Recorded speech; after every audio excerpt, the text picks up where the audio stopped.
நம்ம இந்தியாவுக்காக கபடி போட்டியில தங்கத்தை ஜெயிச்சுட்டு வந்த வடுவூர் மேல்பாதியை சேர்ந்த அபினேஷ் தம்பியை பத்தி தான் இந்த ஒரு காணொலியில நம்ம பார்க்க போறோம். கண்டிப்பா நிறைய பேர் காலையில நம்ம கண்ணகி நகர் கார்த்திகா தங்கச்சிக்கு வீடியோ போட்டப்ப நினைச்சிருப்பீங்க, என்னடா அபினேஷை பத்தி இன்னும் வீடியோ போடாம இருக்காப்லையே அப்படின்னு நினைச்சிருப்பீங்க. தாமதத்துக்கு மன்னிக்கவும். நம்ம குட்டி பைசனோட வீடியோக்குள்ள போறோம். திருவாரூர் மாவட்டம் வடுவூர் மேல்பாதி தான் இருக்கும். எங்க அண்ணன் 4வது படிக்கும் போதே இறந்துட்டாங்க. 4 வயசு இருக்கும் போதே இறந்துட்டாங்க. எங்க அம்மா தான் எங்களை ரொம்ப கஷ்டப்பட்டு வளர்த்தாங்க. சின்ன வயசுல இருந்தே எங்க அண்ணனுக்கு கபடினா ரொம்ப ஆர்வமா விளையாடுவாங்க. எங்க ஊர்ல இருந்து, எங்க கிராமத்துல இருந்து எங்க அண்ணன் இந்தியா டீமுக்கு விளையாண்டு தங்கப்பதக்கம் வாங்கினது ரொம்ப சந்தோஷமா இருக்கு.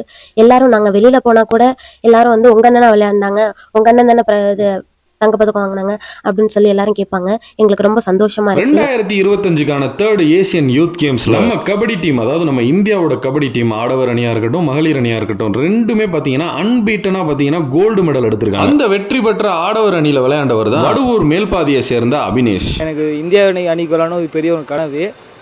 இப்போ எனக்கு அந்த கனவு நிறைவேறிச்சு. ரொம்ப எனக்கு சந்தோஷமா இருக்கு. நான் இதுமாரி எங்கள் ஊரில் வந்து ஏஎம்சி வடுவில் தான் விளாட்றேன். அவங்கெல்லாம் நான் இடத்துக்கு நான் இங்கே வந்திருக்க முடியாது. அதுவும் அங்கே இருக்கிற சீனியர் பிளேயர்ஸ், முன்னாள் விளையாட்டு பிளேயர்ஸ், அங்கே இருக்கிற ஃப்ரெண்ட்ஸ், அவங்களுக்கும் ரொம்ப நன்றி சொல்லிக்கிறேன். எங்கள் சொந்த ஊர் வடுவூர் விளையாட்டு கிராமம். எங்கள் விளையாட்டு கிராமம் சொல்லுவாங்க. Volleyball, kabaddi famous. கபடிக்கு மெயினான ஃபேமஸ் எங்கள் ஊர். எல்லாருக்கும் தெரியும், பொதுவாக கேட்டாலே எல்லாத்துக்கும் தெரியும் வடுவூர் தான். கபடிக்கெலாம் பொதுவாக தெரியும். இப்போ நாங்கள் எங்கள் ஊர்லேருந்து, எங்கள் கிராமத்துலேருந்து இந்திய அணிக்கு நான் விளையாடுறதுக்கு ரொம்ப எனக்கும் பெருமையாக இருக்குது. எங்கள் ஊருக்கும் ரொம்ப பெருமையாக இருக்குது. ரொம்ப மகிழ்ச்சி.